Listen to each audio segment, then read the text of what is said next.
Baik, bismillahirrahmanirrahim. Assalamualaikum warahmatullahi wabarakatuh. Selamat datang kembali pada kegiatan PBM Pengantar Ilmu Ekonomi yang pada hari ini ternyata kita harus online ya, karena ada kunjungan akreditasi untuk S2 maka nggak apa-apa. Saya buatkan video untuk pemaparan materi mengenai lanjutan materi yang kemarin yaitu mengenai penawaran ya. Sebelumnya kita membahas mengenai mekanisme pasar dalam hal permintaan dan sekarang itu adalah penawarannya.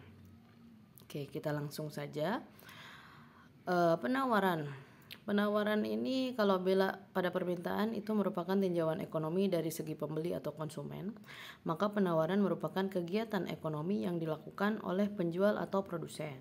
Nah, kemarin kalau permintaan itu dari sudut pandang konsumen ya atau pembeli, tapi kalau penawaran itu justru dari si penjual.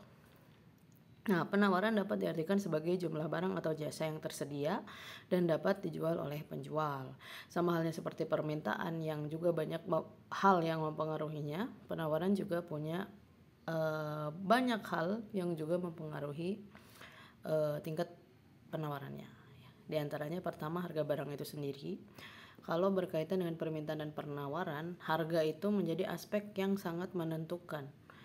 Karena banyak masyarakat sebagai insan ekonomi yang juga manusia yang selalu berpikir logis, masalah mengenai harga itu akan selalu mempengaruhi permintaan dan penawaran.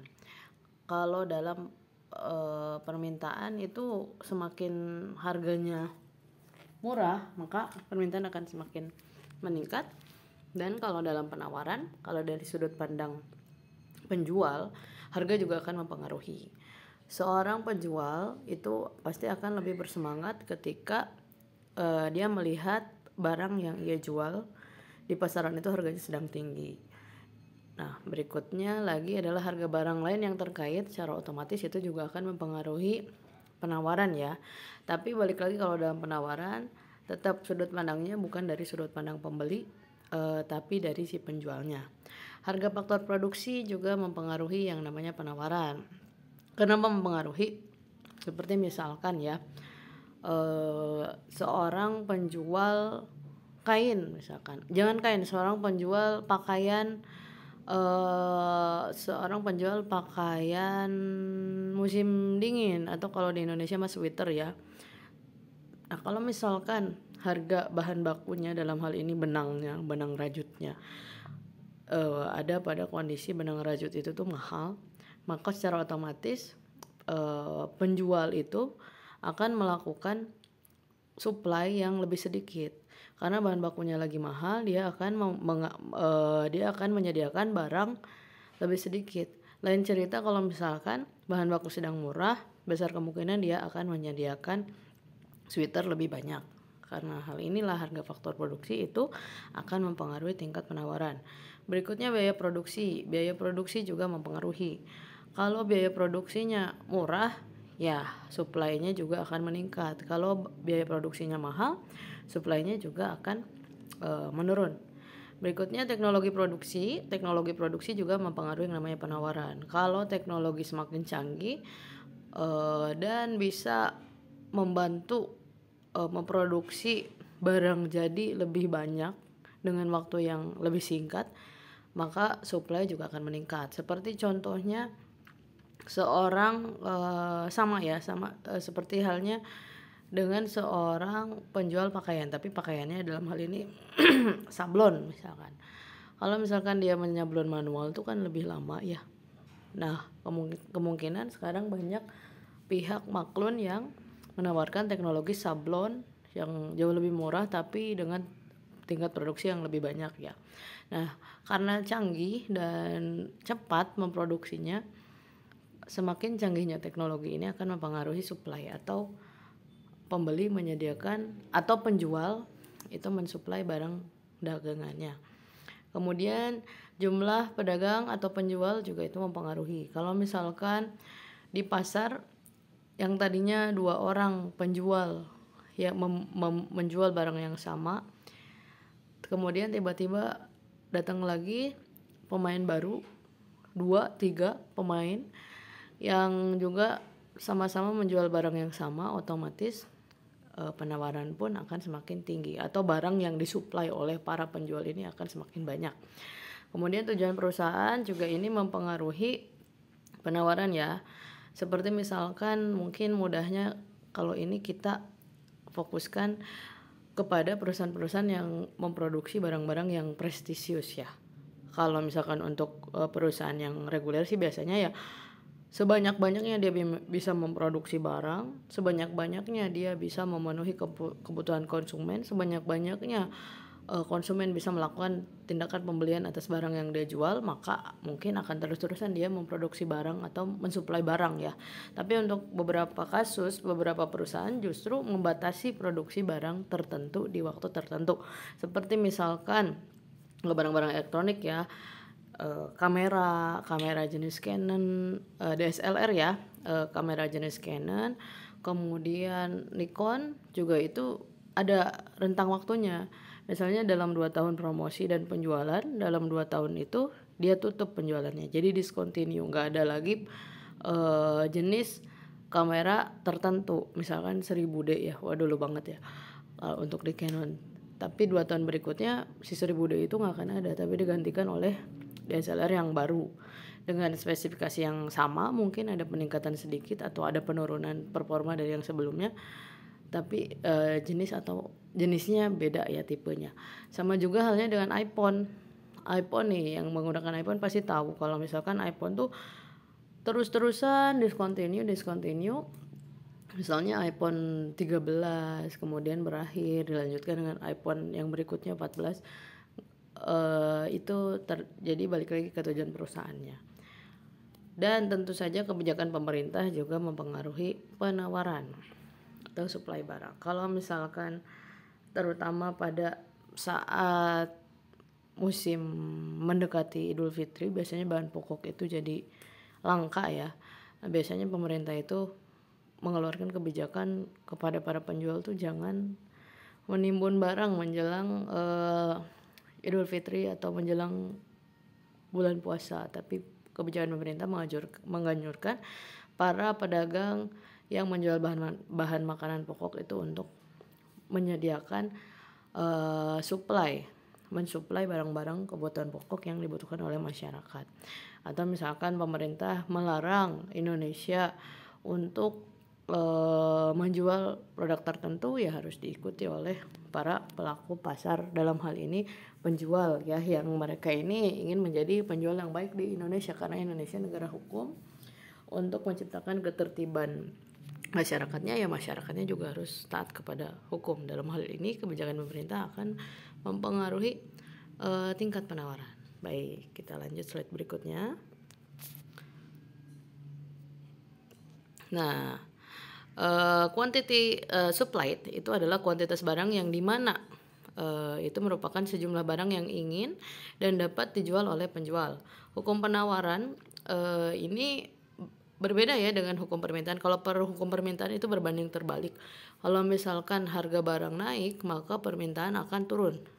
Dan kalau misalkan harga barang turun, justru kuantitas permintaan dari konsumen itu akan naik, jadi berbanding terbalik. Nah, kalau hukum penawaran ini berbanding lurus. Bila harga naik, jumlah barang yang ditawarkan akan naik. Sementara bila harga turun, jumlah barang yang ditawarkan juga akan turun. Kemudian sama seperti permintaan yang ada supply demand-nya, di sini juga ada yang namanya supply schedule. Itu adalah tabel yang menunjukkan hubungan antara harga suatu barang dan kuantitas barang yang ditawarkan. Sama ya produknya dengan permintaan kemarin, yaitu ice cream produknya. Nah, di sini bisa kita lihat mengenai hukum penawaran ya dan relevansinya. Ketika harga ice cream itu 0, pedagang itu enggan melakukan tindakan penjualan atau menyediakan barang. Tapi ketika mulai ada harganya $0,5, penjual itu mulai mau mensuplai. Tapi nggak banyak-banyak, 2. Seterusnya sampai harganya $2,5, penjual itu mau mensuplai 10 ice cream. Dan ketika harganya semakin tinggi yaitu 3, ya justru mereka lebih semangat untuk menyediakan barang permintaan konsumen, yaitu sebanyak 12. Karena apa ya? Karena semakin untung. Karena kalau bicara mengenai penawaran, kita bicaranya sudut pandang dari kalau kita sebagai penjual. Nah, ini ada kurva penawaran Beda ya dengan kurva permintaan. Kalau kurva permintaan silahkan dicek lagi tuh miringnya itu berslope negatif. Tapi kalau penawaran ini berawal dari kiri bawah ke kanan atas. Ini berarti kenaikan harga akan direspon dengan kenaikan jumlah barang yang ditawarkan. Nah ini sama, kurva ini tuh diperoleh dari demand supply dari supply schedule yang tadi ya. Oke. Nah ini ilustrasi penawaran lemari. Ini kita bicarakan soal Junaedi Soleh, yang mana Junaedi dan Soleh ini adalah seorang penjual atau pengusaha yang menjual lemari. Nah, di sini bisa dilihat ketika harga lemari 600.000, Junaedi mampu menyediakan 20, sedangkan Soleh menyediakan lebih banyak 25. Ketika harganya 500.000 tuh jadi berkurang, Junaedi jadi mampu menyediakan 15, dan kalau Soleh 20. Berikutnya turun lagi 400.000. Junaedi mampu menghasilkan 10 atau menyediakan supply sebanyak 10. Dan kalau Soleh itu mensuplai 15 lemari. Nah berikutnya harganya semakin turun lagi 300.000. Junaedi hanya mau menyediakan 5 dan Soleh mau menyediakan 10. Nah kemudian pasar ini adalah pentotalan barang yang disuplai oleh penjual di suatu pasar ya. Katakanlah ini di suatu pasarnya penjual lemari cuma ada Junaedi dan Soleh ya, berarti kita menghitung supply lemari di pasar tertentu. Misalnya di pasar Kiara Condong ada 2 pemain lemari, ya inilah gitu. Di pasar tuh adanya 45 dengan menjumlahkan supply lemari yang bisa diupayakan oleh Junaedi dan Soleh. Dan cerita kalau misalkan kita bicara mengenai penawaran lemari sekota Bandung, ini pasti lebih banyak lagi ya pemain pasarnya. Nah bisa dilihat di sini pasar itu kalau ini tuh nilainya dari mana ya, penjumlahan dari lemari yang disediakan Junaedi dan Soleh disesuaikan dengan harga yang ditentukan pada tabelnya. Nah misalnya ketika harga 600.000 di pasar itu ada 45 lemari. 45 itu ya pentotalan dari Junaedi dan Soleh. 20 ditambah 25. Nah di bawah ini ada kurvanya ya. Itu yang A kurva penawaran dari Junaedi, yang B itu kurva penawaran dari Soleh, dan yang C itu penawaran pasar. Oke. Berikutnya ini kita ke fungsi penawaran ya. Fungsi penawaran itu adalah bentuk umum dari bentuk umumnya ini bisa kita lihat di sini, di mana fungsinya atau rumusnya itu adalah QS sama dengan A plus B PS, di mana A dan B itu adalah konstanta, yang mana B harus bernilai positif. Kemudian B-nya itu adalah sigma QS per sigma PS. PS ini adalah harga barang per unit yang ditawarkan. Kalau QS adalah banyaknya unit barang yang ditawarkan, dan PS itu ya bisa dilihat di sini ya. Oke. Nah, rumusnya sama dengan yang kemarin dengan dengan kasus permintaan. Rumusnya sama seperti ini. P minus P1 per P2 minus P1 sama dengan Q minus Q1 per Q2 minus Q1, di mana P itu adalah harga dan Q itu adalah permintaan. P1 harga diketahui 1, P2 harga diketahui 2, Q1 permintaan diketahui 1, dan Q2 itu adalah permintaan diketahui 2. Langsung ke contoh kasus saja. Oke, pada saat harga tas $3.000 per buah, toko A hanya mampu menjual tas sebanyak 100 buah.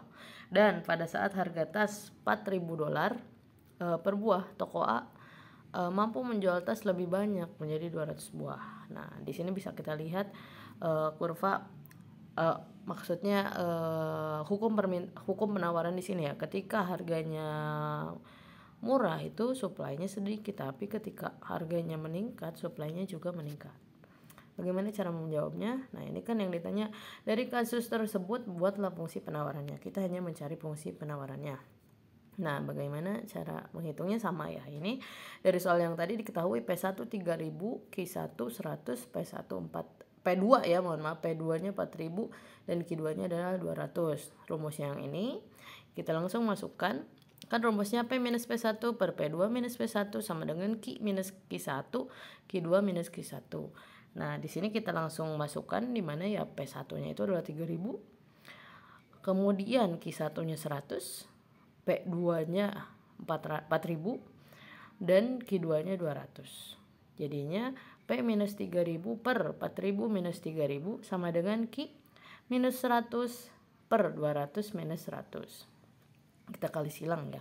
P minus 3.000 per 1.000. 1.000 diperoleh dari mana? 4.000 dikurangi 3.000. Sedangkan berikutnya P minus 3.000 per 1.000 sama dengan Q minus 100 per 100. Nah, 100 dari mana? 200 dikurangi 100. Nah, dari sini kita kali silang sehingga muncullah seperti ini. Ingat, kalau kali silang notasi negatif atau positif tidak berubah. Baru setelah kita pindah ruas baru akan ada perubahan di notasi plus minusnya ya. Nah, sehingga di sini diperoleh 100 dalam kurung P minus 3.000 dalam tutup kurung sama dengan 1.000 dikali Q minus 100. Oke, kita mulai pindahkan. Di sini 100P minus 300.000 belum pindah ya. Ini kita kalikan dulu 300.000 itu dari 100 dikali 3.000 sama dengan 1.000 Q minus 100.000. Nah, 100.000 dari mana ya? 1.000 dikali 100. Biar Q-nya keluar dari kurungnya dikalikan ya. Kita mulai pindah nih. 100P minus 300.000 tambah 100.000 sama dengan 1.000 Q. Sehingga diperoleh 100P minus 200.000. 200 dari mana? Minus 300.000 ditambah 100.000 sehingga hasilnya minus 200.000 sama dengan 100 Q. 1.000 Q. Langsung kita uraikan aja. 100P minus 200.000 per 1.000 dipindah ruas dari sana ya, sama dengan Q. Nah, sehingga di sini 0,1P minus 200 sama dengan Q. Nah, rumusnya itu adalah Q sama dengan fungsi penawarannya, berarti kita peroleh Q sama dengan 0,1P minus 200 atau Q sama dengan minus 200 ditambah 0,1P.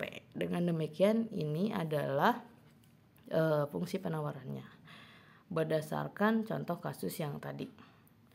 Oke, ini masih mudah ya untuk mencari fungsi penawaran berdasarkan kasus yang tadi, kasus tas ya yang ini. Nah, mungkin untuk materinya yang berupa video dan saya upload di YouTube cukup sekian aja. Selebihnya akan dijelaskan lagi di kelas ya ketika pertemuan offline. Nanti di grup akan ada soal latihan seperti biasa sebagai bukti kehadiran dalam pertemuan online. Jika ada pertanyaan terkait materi ini yang sekarang saya upload, pada hari ini saya upload, silakan diajukan di silakan diajukan di grup, di WhatsApp grup masing-masing kelas ya. Saya akan jawab di sana, dan untuk latihan soalnya akan saya infokan di WhatsApp grupnya. Saya kira cukup sekian. Terima kasih atas perhatiannya. Wabillahi taufiq wal hidayah. Wassalamualaikum warahmatullahi wabarakatuh.